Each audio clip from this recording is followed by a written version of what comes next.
Pen ఉంటే పుస్తకం ఉంటే రాసుకోండి, లేదా శ్రద్ధగా కొద్ది మాటలు వినండి. బైబిల్ గ్రంథంలో దేవుని వాక్యం నుంచి విందాం. దేవునికి మహిమ కలుగును గాక. దేవునికి స్తోత్రం. ప్రకటన గ్రంథము 18వ అధ్యాయం 10వ వచనం చూడండి.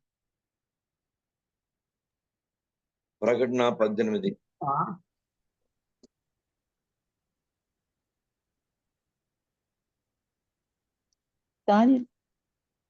దానితో విచారం చేసి సుఖభోగములను అనుభవించిన భూరాజులు దాని బాధ చూచి భయాక్రాంతులై దూరంలో నిలబడి దాని దహన ధూమమును చూచినప్పుడు దాని విషయమే రొమ్ము కొట్టుకొనుచు ఏడ్చుచు, అయ్యో అయ్యో బబులోను మహాపట్టణమా, బలమైన పట్టణమా, ఒక్క గడియలోనే నీకు తీర్పు వచ్చును గదా అని చెప్పుకుందరు.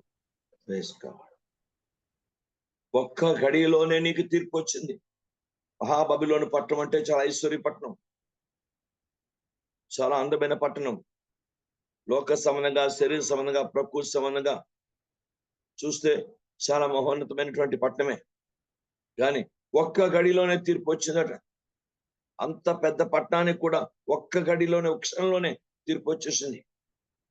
మీరు బైబిల్ గ్రంథంలో జాగ్రత్త ఉన్నారు. అదే అధ్యాయంలో 10వ అధ్యాయం 16వ వచనం చూడండి. ఆ పట్టణము చేత ధనవంతుడైన ఈ సరకుల వర్తకులు ఏడ్చుచు దుఃఖపడుచు, అయ్యో అయ్యో సన్నపు నారబట్టను ధూమ్రరక్త వర్ణపు వస్త్రమును ధరించుకొని బంగారముతోనూ రత్నములతోనూ ముత్యములతోనూ అలంకరింపబడిన మహాపట్టణమా, ఇంత ఐశ్వర్యము ఒక గడియలోనే పాడైపోయినే అని చెప్పుకొనుచు దాని బాధను చూచి భయాక్రాంతులే దూరంగా నిలుచుందురు.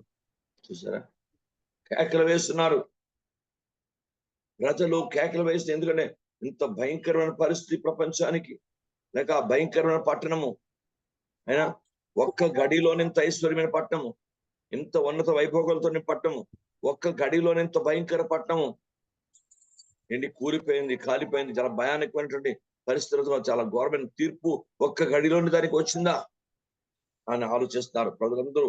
కేకలు పెట్టి మనకు అదే ప్రకటన గ్రంథంలోనే 10వ అధ్యాయంలోనే 18, 19 వర్షాలు చూడండి. ప్రకటన గ్రంథం ఈ మహాపట్నంతో సమానమైనది ఏది అని చెప్పుకుని కేకలు వేసి తమ తలల మీద దుమ్ము పోసుకుని ఏడ్చుచు దిక్కుంచుచు, అయ్యో అయ్యో ఆ మహాపట్టణము, అందులో సముద్రం మీద ఓడలు గల వారందరూ దాని అందరూ అధిక వ్యయం చేత ధనవంతులేరి అది ఒక్క గడియలో పాడైపోయినాయి అని చెప్పుకుంటూ కేకలు వేచుండ్రి. ఒక్క గడిలోనే పాడైపోయిందని కేకలు వేస్తున్నారట. అన్ని ఒక్క గడిలో జరిపాయి, ఎవరు ఊహించలేదు. చాలా మీరు సునామీ వచ్చినప్పుడల్లే ఒక్క క్షణంలోనే ఇలా రావడం ఏంటి సునామీ, అది ఎక్కడ స్టార్ట్ అయిందో మొత్తం కొన్ని పట్టణాలు, కొన్ని పల్లెలే దూసుకుపోయింది. ఊహించలేనటువంటి పరిస్థితి. దీన్ని బట్టి ప్రపంచంలో ఉన్న దేవుని తీర్పు ఎలా ఉంటుందో, ప్రభు యొక్క ఆ పరిస్థితులు ఎలా ఉంటాయో ఒక్కసారి మనం జ్ఞాపం చేసుకొని, నేనైనా మీరైనా మన జీవితాన్ని మెలకు కలిగిన పరిస్థితుల్లో నడిపించుకోవాలని, ఇది మనకు హెచ్చరికగా పరిశుద్ధాత్మ దేవుడు నాతో మీతో మాట్లాడుతుంటున్నాడు. అది జాగ్రత్తగా మనం గమనించవలసిన పరిస్థితి. దేవునికి స్తోత్రం కలుగుగాక. చూద్దాం లేఖనంలో దేవుని వాక్యం. ఇప్పుడు మనం చూద్దాం. యేసు ప్రభువారు శిష్యులకి మాట చెప్తున్నాడు. ఎలా అంటే, ఆయన భయంకరమైనటువంటి మరణకరమైనటువంటి బాధలో, వేదనలో, దుఃఖంలో ఉండి, ఆయన రాత్రివేత అంత దూరంలో వాళ్ళ ముగ్గురు, పేతురు, యాకోబు, యోహానుల్ని ఉండమని చెప్పి వారిని మెలకుగలిగి ప్రార్థన చేయమని చెప్పి ఆయన వచ్చి తన స్థానంలో ఆయన ప్రార్థన చేసుకుంటూ ఉన్నాడు. ఆయన ప్రార్థన చేసుకుని ఒకసారి లేచి వాళ్ళు ఏం చేస్తున్నారా అని చెప్పి వాళ్ళ దగ్గరికి వెళ్ళి చూసినప్పుడు వాళ్ళందరూ కూడా నిద్రపోతున్నారు. వాళ్ళు మత్తయి సువార్త 26వ అధ్యాయం 40 వచనం క్లుప్తంగా రెండు మాట చెప్పి ముగిస్తాను. ఆయన మరలా శిష్యుల వద్దకు వచ్చి వారు నిద్రించుట చూచి, ఒక్క గడియను నా మేల్కి ఉండలేరా? ఆయన శిష్యుల యొద్దకు వచ్చి ఒక్క గడి అయినా నాతో మేల్కొని ఉండలేరా? ఒక్క గడి అయినా నాతో మేల్కొని ఉండలేరా? ఆ ఒక్క గడికి ఆలోచిస్తున్నారు ప్రజలు. ఆ ఒక్క గడి నిద్ర ఎంత గొప్పది, ఆ ఒక్క గడి నిద్ర ఎంత ఆరోగ్యం ఇస్తుంది, లేక ఒక్క గడి నిద్ర ఎంత క్షేమాన్ని ఇస్తుంది, ఆ ఒక్క గడి నిద్ర ఎంత సుఖాన్ని ఇస్తుంది. ఇలాగ ప్రజలు ఆలోచిస్తారు తప్ప ఆ ఒక్క గడిలోనే ఎన్ని గొప్ప అద్భుతాలు జరుగుతాయి, ఎన్ని ఆశ్చర్యాలు జరుగుతాయి, ఎంత పరిస్థితులు వస్తాయి ఏంటి ఎవరు ఏడు ఊహించలేదు. మహాబబులోని పట్టణానికి ఒక్క గడిలోనే అంత భయంకరమైన తీర్పు, పట్టణం కూలిపోవడం, పట్టణం కాలిపోవడం, పట్టణం అంత భయంకర పరిస్థితి అయినా, ఆ పట్టణం ఐశ్వర్యం, ఆ పట్టణం పరిస్థితులు, ఆ పట్టణం మనుషులు మొత్తం నాశనకరమైన పరిస్థితులకి వెళ్ళిపోయిన సంగతిని జ్ఞాపం చేస్తూ, మనం కూడా ఒక తీర్పు అనేది ఒక గంటలో కాదు కానీ ఒక గడిలో ఆ తీర్పు వస్తే మనం ఏం చేయగలం? కనుక దేవుని వాక్యం అందుకే ఒక్క గడి అయినా మీరు నాతో మేలుకుని ఉండలేరా అని యేసుప్రభువు వారు ముగ్గురు శిష్యుల్ని ప్రశ్నిస్తూ అడుగుతున్నాడు. ఒక్క గడిన మీ నాతో మేలుకోండలేరా? బైబిల్ గ్రంథంలో దేవుని వాక్యంలో చెప్తూ ఆయన అంటాడు, మీరు శోధనలో పడిపోకుండా. మత్తయి సువార్త 26:41 చదవండి. ప్రవేశించుకున్నట్లు మెలకువగా ఉండి ప్రార్థన చేయుడి. మీరు శోధనలో ప్రవేశించకున్నట్లు మెలకువగా ఉండి ప్రార్థన చేయండి.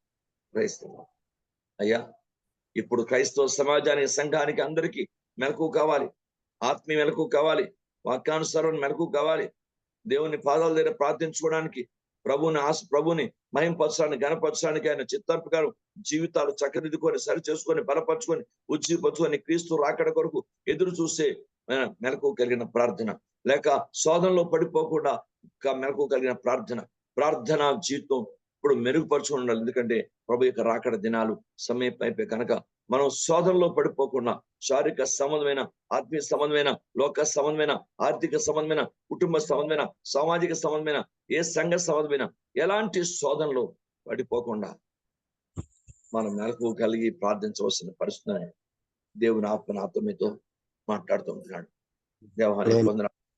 బైబిల్ గ్రంథంలో ఉంది, మీరు కొలస్సీ గ్రంథము 4వ అధ్యాయము 21వ మనం ఒకసారి రెండవ వచనం, కొలస్సీ 4:2 చదివితే శోధనలో పడిపోకుండా మెలకువ కలిగిన ప్రార్థన ఒకటి, రెండవది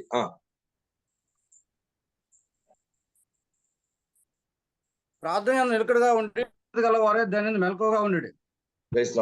ప్రార్థనలో మెలకువ గలవారే, కృతజ్ఞత గలవారే దాని యందు మెలకువనండి. ప్రార్థనతో పాటు ఇక్కడ కృతజ్ఞత కావాలి. ప్రభు చేసిన ఉపకారాలు, ప్రభు చేసిన మేళ్లు, ప్రభు చేసిన అద్భుతాలు, ప్రభు చేసిన ఆశ్చర్యకార్యాలు ఇవన్నీ మనం తలపోసుకొని కృతజ్ఞత గలవారే దాని యందు మెలకుగా ఉండవని దేవుని ఆత్మ వాన్ని హెచ్చరిస్తున్నాడు. కనుక మీరు కూడా నేర్చుకుందాం. తండ్రి, మెలకువ కలిగిన ప్రార్థనా జీవితం, మెలకువ కలిగిన కృతజ్ఞతా జీవితం మాకు దయచేయండి. ఎందుకంటే ప్రతి దైవవాక్యాన్ని విరుద్ధమైన ప్రతి మత్తు నుండి మమ్మల్ని విడిపించండి. అది లోక సంబంధమైన మత్తులు కావచ్చు, నిద్ర మత్తు కావచ్చు, తిండి సంబంధమైన మత్తు కావచ్చు, ప్రపంచంలో ఏ మత్తుల నుంచి విడుదల పొంది క్రీస్తు రాకడ కొరకు ఎదురు చూసే జీవితం మెలకువ కావాలి. మూడోది, బైబిల్ గ్రంథంలో 1 కొరింథీయులకు రాసిన పత్రిక 16వ అధ్యాయము 13వ వచనం చదవండి.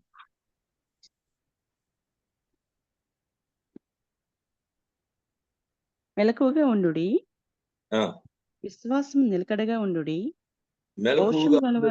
విశ్వాసములో నిలకడగా ఉండుడి, పౌరుషం గలవారైండుడి, బలవంతులైండుడి, మీరు చేయ కార్యములను ప్రేమతో చేయుడి.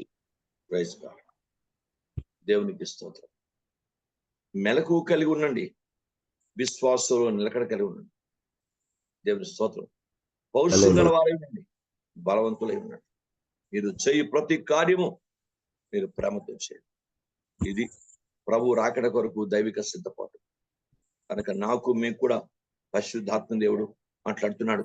నిజమే, విశ్వాసంలో మెలకువ కావాలి, కృతజ్ఞతలో మెలకువ కావాలి, వాక్య సంబంధమైన జీవితంలో తప్పకుండా మెలకువ కావాలి. అంతేకాదు కృతజ్ఞత, విశ్వాసం నిలకడ కావాలి. నిలకడ కోల్పోకుండా నేనైనా మీరైనా పరిస్థితులు బట్టి, లోక పరిస్థితులు బట్టి, లోకలీలు బట్టి, మనుషులు బట్టి, దేని వలన ఎవరి వలన విశ్వాస నిలకడ కోల్పోకుండా విశ్వాసంలో స్థిరత్వాన్ని మీరు కలిగి ఉండాలని పరిశుద్ధాత్మ నాతో మీతో మాట్లాడుతున్నాడు.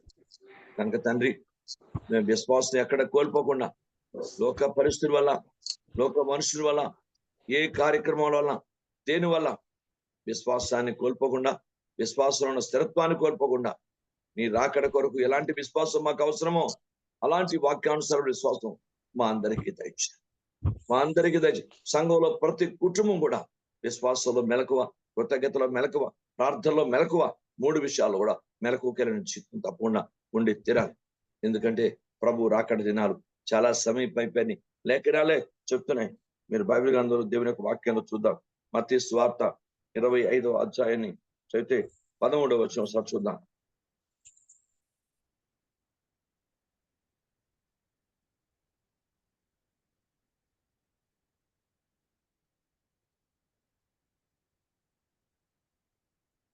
మత్తయి సువార్త 25:13.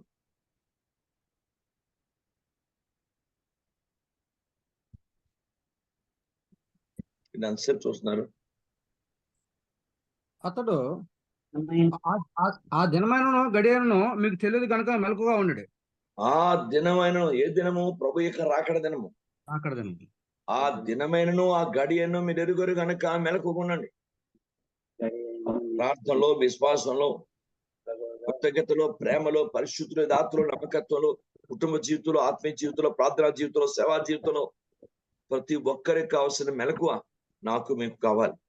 ప్రభా, అలాంటి మెలకువ కలిగిన జీవితం మాకు దయచేయను. ఎందుకంటే మేము ఎక్కడ ఏ పరిస్థితుల్లో, దేని కార్యాల వల్ల, దేని పరిస్థితుల్లో సోమనుడు కాకుండా, నేను వాక్యానికి విరుద్ధమైన పరిస్థితి మాకు రాకుండా, నేను దైవ దృష్టికి యోగ్యమైన మెలకువ మా అందరికీ దయచేయండి. ప్రభు పాదాలు పట్టుకుని, ఎందుకంటే ప్రభు రాకడలో మనకు తెలుసు. 2వ పేతురు గ్రంథం 3వ అధ్యాయంలో 8వ వచనం నుంచి మనం చదివితే దానిలో ప్రభు రాకడ దినం ఎలా ఉంటుందో, ఎంత భయంకరంగా ఉంటుందో దాన్ని యెషయా గ్రంథంలో, ఎలాగా కొన్ని జెఫన్యా గ్రంథంలో, లేక కొన్ని పత్రికలు, చాలా అది ఆమోసులో, ఇవన్నీ ప్రభు రాకంటే మీరు ఏమనుకుంటున్నారంటాడు. క్రైస్తాడు అదేనా మీకు మేలు చేస్తున్నాను అనుకుంటున్నారా అని ఆమోస్ గ్రంథం రాస్తాడు. దానికి భయపడాలి మీరు, ఎందుకంటే చాలా భయంకరం ఉంటుంది. అది గాఢాంధకారం కమ్ముకొని దినం అంటాడు బైబిల్ అందరూ. జెఫన్యా గ్రంథంలో ఇలా బైబిల్ లేఖనం చెప్తుంది. కనుక ప్రపంచం అంతా నాశనం పైవైపోయి భయంకర దినం అది. కనుక దాని గురించి మీరు భయపడరా, మీరు మెలకుకుండరా, మీరు ప్రార్థన చేయరా అన్నట్టు దైవికమైనటువంటి సంబోధిస్తూ రాస్తున్నాడు. కనుక నాకు మీకు కూడా చాలా ఇంపార్టెంట్ అంటే, ప్రభా నీ రాకడ కొరకు సిద్ధపాటు మాకు దయచేయండి. ఎందుకు? బబులోనికి ఒక్కసారి గడిలో తీర్పు వస్తే మొత్తం బబులోని కూలిపోయింది. అక్కడ వ్యాపారాలు కూలిపోయి, అక్కడ వర్తకాలు కూలిపోయి, అక్కడ పరిస్థితులు కూలిపోయి, జనాలు మొత్తం నాశనమైన పరిస్థితి, చాలా భయంకర పరిస్థితి. ఐశ్వర్యం మొత్తం లేకుండా పోయింది. మహాబబులోన్ అంటే ఐశ్వర్యానికి పెట్టింది పేరు. అలాంటి భయంకర బబులోన్ మొత్తం పాపం చేత, వ్యభిచారం చేత, మద్యాల చేత, వాక్యాన్ని వ్యతిరేకంగా పరిస్థితులు బట్టి మనుషులు వాక్య సంబంధమైన చెడుకి బానిసలు ఉన్నప్పుడు దేవుడు ఉగ్రతను పంపించి ఆ బబులోన్ని కూల్చాడు. మొత్తం భయంకర పరిస్థితికి వెళ్ళిపోయింది. కనుక అలాంటి పరిస్థితి మనకు రాకూడదు, మన జీవితానికి రాకూడదని లేఖనాల్లో చెప్తున్నాడు. మీరు ఒక్క గడియను నాతో మేలుకొని ఉండలేరు. మీరు ప్రార్థనలో మెలకుగలిగి, విశ్వాసంలో మెలకుగలిగి, కృతజ్ఞతలో మెలకుగలిగి, మీరు వాక్య ప్రకారం మెలకుగలిగి ప్రభు కొరకు ఎదురు చూసే మనుషులుగా మీరు మార్చబడవలసిందని నాతో మాతో కూడా ప్రభు ఆత్మ మాట్లాడుతున్నాడు. కనుక తండ్రి, మా జీవితాన్ని మరోసారి ఉదయకాలం నీ పాదాలు పెట్టుకుంటున్నాం. ఎందుకంటే మీరు ఆశిస్తున్నటువంటి ప్రార్థన కానీ, మీరు ఆశిస్తున్నటువంటి ప్రేమ కానీ, మీరు ఆశిస్తున్నటువంటి పరిశుద్ధ కానీ, మీరు ఆశిస్తున్న నమ్మకత్వం కానీ, మీరు ఆశిస్తున్న స్థితి కానీ మాకు ఇంకా అంత లేదయ్యా. ఆయన దయచేసి మా జీవితాన్ని నీ రాకడ కొరకు సిద్ధపరిచే వ్యక్తులుగా, నీ రాకడ కొరకు ఎదురు చూసే మనుషులుగా నన్ను మమ్మల్ని కూడా మార్చండి. ఆలోబాలో నీకు ఆయస్కర మార్గములు, పనికిరాని తీగలు, చేదన వేరులు, పురుషుని పిండిని తీసివేసి ఆయన నీ రాకడ కొరకు ఎదురు చూచు మనుషులుగా చేయండి. ఒక్క గడియన్ను నాతో పాటు మీరు మేల్కొని ఉండలేరా ప్రభు కాదు. అందుకే నేను ఈ జూమ్ కూడికలకి వాటికి రమ్మని బ్రతిమలాడుతూ చెప్తాను. ఎందుకంటే ఒక్క కొద్ది 2.5 గంటలు, మనం 2 గంటలు ప్రభు పాదాలు ఉంటే ఆ దినమా శక్తి ఎంత అద్భుతంగా మన ఆత్మకి, మన ప్రాణానికి, మన మనసుకు, మన జీవితానికి, మన శరీరానికి ఎంత శక్తిని ఇస్తుంది సవాసం. ఎంత వాక్యం ద్వారా మనం హెచ్చరింపడతాం, బలపడతాం, సరి చేసుకుంటాం, దేవుని దృష్టికి యోగ్యం చేయబడతాం. అంతేగాని ఇంకా రక్షణ లేకుండా, మారుమనసు లేకుండా, ఆత్మ లేకుండా, వాక్యం లేకుండా, ఎలాంటి సవాసం లేకుండా ఏదో అన్నట్టు ఉంటే దాని పరిణామం ఎంత మహాబబిలోనికి ఎలాంటి పరిస్థితి వచ్చిందో ఆయన రక్షణ లేని బిడ్డలకి అలాంటి పరిస్థితి సంభవిస్తుంది. ఎందుకంటే అందుకే బబిలోని ఉదాహరణ చూపించారు. మీ లేఖనాలు వాక్యం చెప్తున్నాడు. ఎందుకంటే బబిలోనికి ఎలాంటి తీర్పు, ఒక్క గడిలో దాని ఐశ్వర్యం, దాని పరిస్థితి, దాని వైభోగాలు అన్ని మొత్తం కూలిపోయాయి. అలాంటి తీర్పు ప్రపంచానికి రాబోతుంది. కనుక మనం ఎంత చేత ప్రార్థన చేద్దాం. రక్షణ లేని వారు రక్షణ కలిగి, ఆత్మ కలిగి, నేను వాక్యంగా చదువుతూ, ధ్యానిస్తూ, వాక్యాన్ని గైకొంటూ, వాక్యం అనే యొక్క క్రియల్లో జీవిస్తూ, వాక్యాన్ని బట్టి బతుకుతూ ఆయన రాకడ కొరకు మెలకువ కలిగి, విశ్వాసంలో మెలకువ, ప్రార్థనలో మెలకువ, కృతజ్ఞతలో మెలకువ, దైవ సంబంధం మెలకువ కలిగి, శోధనలో పడిపోకుండా మెలకువ, ఇలా దైవిక మెలకువ కలిగి ఎదురు చూసిగా బిడ్డలుగా మనం దేవుడు తన మాటలు మన వెనుకలో దీవించుగా ప్రార్థన చేయండి. దయచేసి మీరు ఆత్మ ప్రేరేపణ కలిగి చిన్న ప్రార్థన చేయండి.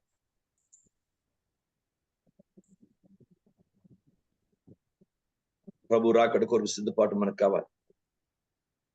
ఏ గడిలో, ఏ జాములో, ఏ దినంలో ఆయన వస్తాడో ఎవరికీ తెలియదు. తండ్రికి తప్ప ఆయన రాకడ ఎవరికీ తెలియదు. ప్రభు యేసు ప్రభు రాబడుతుంది. పవిత్రమైన సత్యం అది. దేవాస్తోత్రం నాయన, మహాపరిశుద్ర, మహాగణుడ, మహోన్నతుడైన దేవ, మీకు స్తోత్రాలు చెల్లిస్తున్నాం. మీ సేవకులు నాయన మీ సిలువ సాటును మరుగుపరుచుకొని మీ ఆత్మాభిషేకంతో నాయన తండ్రి మీ వాక్యము ద్వారా తండ్రి మీరు మాట్లాడినందుకు మీకు వందనాలు. తండ్రి మీ సేవకుల ద్వారా మాట్లాడినందుకు మీకు వందనాలు, స్తోత్రాలు చెల్లిస్తున్నాం. అవును దేవ, మీ మెలకు కలిగి నాయన దేవ, మీ అందు నాయన, మీ విశ్వాసం అందు, మీ వాక్యం అందు నాయన తండ్రి నాయన దేవ, దేన మనసు కలిగి నాయన మీ సన్నిధిలో నాయన మోకరించి ప్రార్థన చేయడానికి దేవ అట్టి కృపతో మమ్మల్ని నింపి నడిపించండి నాయన. మీరు అక్కడ తండ్రి అతి సమీపంగా ఉందని మీ వాక్యం సెలవిస్తుండగా నాయన దేవ తండ్రి మేము దేవ మెలకువ కలిగి నాయన తండ్రి అట్టి ఆత్మాభిషేకం తండ్రి దేవ తండ్రి అట్టి జ్ఞానం కలిగి నాయన తండ్రి మీ సన్నిధిలో నాయన మోకరించి నాయన తండ్రి ప్రార్థన చేయడానికి అటు యోగ్యతను, అర్హతని దైవ మా కుటుంబాలకి దేవ ప్రతి ఒక్కరికి మీరు దయచేయండి నాయన. తండ్రి మీకు వందనాలు, స్తోత్రాలు చెల్లిస్తున్నాం. తండ్రి ఏ విధంగా ప్రార్థన చేయాలి, ఏ విధంగా విజ్ఞాపన చేయాలి తండ్రి దేవ అతి జ్ఞానం కలిగి నాయన ప్రార్థన చేయడానికి తండ్రి అటు కృపతో మమ్మల్ని నింపి నడిపించండి నాయన దేవ. మీరు అక్కడ నాయన తండ్రి నాయన దేవ మీరు అతి సమీపంగా ఉందని తెలియపరుస్తుంది నాయన దేవ. అవును దేవ తండ్రి, మేము నాయన తండ్రి మా పనుల్లో నాయన తండ్రి మా ఉద్యోగాల్లో దేవ తండ్రి దేవ తండ్రి నాయన బిజీ ఉండకుండా మీ సన్నిధిలో నాయన ఏ విధంగా కనిపెట్టుకొని ప్రార్థన చేయాలి నాయన అట్టి కృపతో మమ్మల్ని నింపండి నాయన. మీకు వందనాలు, స్తోత్రాలు చెల్లిస్తున్నాం. మెలకు కలిగి ప్రార్థన చేయడానికి అట్టి కృపతో మమ్మల్ని నింపండి, నడిపించండి నాయన దేవా. మీకు వందనాలు తండ్రి నాయన, మీకు వందనాలు, స్తోత్రాలు చెల్లిస్తున్నాం తండ్రి. మీకు వందనాలు, ఏమిమ్మగలను దేవా తండ్రి, ఏమి రుణం తీర్చగలను దేవా తండ్రి. మీకు వందనాలు, మీరు చేసిన అద్భుతాలు, ఆశ్చర్యకార్యాలు మీకు వందనాలు, స్తోత్రాలు చెల్లిస్తున్నాం. అలాగే దేవా తండ్రి నాయన మీ యొక్క జ్ఞానం దయచేయండి. మీ వాక్యం నాయన మీ ధ్యానించడానికి, మీ వాక్యముల మర్మాలు తెలుసుకోవడానికి నాయన, వాక్యాన్ని జీవించేవారుగా నాయన, వాక్యానికి విధేయత చూపించేవారుగా నాయన, ప్రార్థన మెలకు కలిగి ప్రార్థన చేయడానికి నాయన అట్టి అభిషేకంతో మమ్మల్ని నింపి నడిపించండి నాయన. వందనాలు, స్తోత్రాలు దేవా తండ్రి. మీకు వందనాలు. ఈ లోకంలో ఉన్న వాటి గురించి మేము ఆలోచించకుండా నాయన మీ వాక్యానుసారంగా నాయన మీ దేవ మీ యొక్క సన్నిధిలో మీ సహవాసంలో నాయన మీ యొక్క తండ్రి నాయన దేవా తండ్రి మీ సన్నిధితో నింపి మమ్మల్ని నడిపించండి. మీ కృపతో నింపి నడిపించండి నాయన దేవ. మెలకు కలిగిన ప్రార్థన దయచేయండి తండ్రి. నాయన వచ్చినప్పటికీ నాయన దేవా తండ్రి ఏ విధంగా ఉంటుందో మాకు తెలియదు నాయన దేవా తండ్రి. దేవా సమస్తాన్ని సృష్టించిన దేవుడు, చూచుచున్న దేవుడు నాయన, భయభక్తులు కలిగి మీ యందు విశ్వాసం కలిగి మీ సన్నిధిలో మిమ్మల్ని కనపరచట్లో, మహింపరచట్లో, ఆరాధించట్లో తండ్రి నాయన, వాక్యం ధ్యానించట్లో మీ దేవా తండ్రి కనిపెట్టి ప్రార్థన చేయట్లో అతి కృపతో మమ్మల్ని నింపి నడిపించండి నాయన. మీ కృపతో నింపి నడిపించండి. మీకే మహిమ, ఘనత, ప్రభావాలు చెల్లిస్తూ చిన్న ప్రార్థన మీ పార్సల్ని చేర్చుకోమని నజరేయుడైన యేసు నామములో అడిగి బ్రతిమాలి వేడుకుంటున్నాను తండ్రి. ఆమేన్. ఆమేన్. సర్వశక్తి కలిగిన మా తండ్రి, మీ పరిశుద్ధ పాదాలు స్తోత్రాలు. తండ్రి, మీ ప్రియకుమారుడు, మా ప్రియ రక్షకుడు గనుడు యేసుక్రీస్తు ప్రభు శ్రేష్టమైన నామములో వేడుకుంటున్నాను. ఈ రోజునైనా మహాబబిలోను ఎలా కూలిపోయిందో, ఒక్క గడిలోని దాని ఐశ్వర్యము, దాని వైభోగము, దాని పరిస్థితులు, దాని సౌందర్యము మొత్తం కూలిపోయి అందరూ కేకలు వేస్తూ ఏడుస్తున్నట్టు లేఖనాలు ఆయన చెప్తున్నాయి. కానీ అలాంటి భయంకర పరిస్థితికి నేను ఏ ఒక్క వ్యక్తి రాకుండా ప్రపంచానికి కూడా ప్రభు రెండోసారి రాబోతున్నారు. ఆ రెండవ రాకడలో ప్రతి ఒక్కరు వారి జీవితాలు నేను దయచేసి యోగం చేసుకుని ప్రభు రాకడ కొరకు ఎదురు చూసే మనుషులుగా ప్రతి ఒక్కరిని మార్చండి. నాయన ప్రార్థనలో, జీవితంలో మెలకువ, నాయన శోధనలో పడిపోకుండా నేను మెలకువ, నేను తన విశ్వాసంలో మెలకువ, నేను కృతజ్ఞతలో మెలకువ, నేను క్రీస్తు రాకడ కొరకు మెలకువ, ఇలా మా జీవితంలో మెలకు కలిగిన ప్రార్థన జీవితాన్ని దయచేసి ఆయన నాలో మాలో నీకు ఆయస్కర మార్గములు, పనికిరాని తీగలు, చేదైన వేరులు, పురుషుని పెండిని తీసివేసి నీవే ప్రార్థనలో మెలకు కలిగి జీవించట్లో, క్రీస్తు రాకడ కొరకు ఎదురు చూసే దైవికరమైనటువంటి అర్హతలు కలిగి ఉండట్లో మమ్మల్ని విజయవంతులుగా చేసి మిమ్మల్ని తగ్గించుకొని దీనవనసు కలిగి నీ వాక్య ప్రకారము క్రీస్తు యొక్క సారూప్యానికి మార్చబడి క్రీస్తు పెండు కుమార్తెగా సిద్ధపడకు నీ కృప మా అందరికీ దయచండి. మా కుడి అడంతో తిప్పకుండా మమ్మల్ని కాపాడండి తండ్రి. నీ పాదాలు పట్టి ప్రార్థన చేస్తున్నాం. ఈ జూమ్ సవాసానికి ఇంకా సంఘం అంతా ఇంకా అందరూ నేను వీలు చేసుకొని రావడానికి అద్భుతం చేయండి. నేను అనేకులు నూతనమైన వారు కూడా ఈ యొక్క నేను దాని జూమ్ కూడి రావడం సాయం చేయండి. నేను ఈ మాటలు మా అందరి జీవితంలో ఆశీర్వించి పని చేసి మా జీవితాలు చక్కది క్రీస్తు రాకడ ఎదురు చూసే మనుషులుగా మా అందరినీ మార్చి మమ్మల్ని దీవించమని, ఈ మాటలు మమ్మల్ని ఆశ్రయించమని మహిమంతా నీకే చెల్లిస్తూ యేసు ఘనమైన నామములో వేడుకున్నాను తండ్రి. ఆమేన్. అయినా దేవుని మహోన్నతమైన ప్రేమయు, మహాపరిశుద్ధుని యేసుక్రీస్తు వారి కృపయు, పరిశుద్ధాత్మక అన్యోన్య సవాసము, శక్తి, ఆదరణ, దీవెనను మనందరినీ దీవించి క్రీస్తు రాకడ కొరకు ఎలా మెలకుండలో ఆ మెలకు కలిగిన స్థితిలో దేవుడు క్రీస్తు రాకడు క్రీస్తు స్వరూపులోనికి కట్టమన్నట్లు దేవుడే మన జీవితాలను ఆశ్రయించును కాక. ఆమేన్. ప్రజలాడండి. నాయనా praise lord. Praise lord pastor గారు. అమ్మా ప్రైజ్ లార్డ్ అమ్మా. Praise lord pastor. అమ్మా ప్రైజ్ లార్డ్ అమ్మా. పాస్టర్ పేరు రాస్తా. నాయనా praise lord. Daddy president daddy. అమ్మా ప్రైజ్ లార్డ్ అమ్మా. బాబు ప్రైజ్ లార్డ్ అమ్మా. Daddy praise lord. అమ్మా praise lord. Praise lord pastor గారు. అమ్మా ప్రైజ్ లార్డ్ అమ్మా. ఈ ప్రైజ్ లార్డ్ రాత్రి పాస్టర్. సాయంకాలం బయలుదేరి వచ్చేస్తున్నాం. రేపు ఉదయం 7 గంటకల్లా అక్కడ ఉంటాం. 5:30, 7, 6 గంటకల్లా ఉంటాం. దయచేసి మన కొరకు మీ ప్రార్థనలో జ్ఞాపకం చేసుకోండి. పాస్టర్ గారు ప్రైజ్ లార్డ్ అండి. పాస్టర్ గారు అండి. ప్రైజ్ లార్డ్ అమ్మా. పాస్టర్ అండి. నాయనా praise lord. Praise lord pastor గారు. అమ్మా ప్రైజ్ లార్డ్.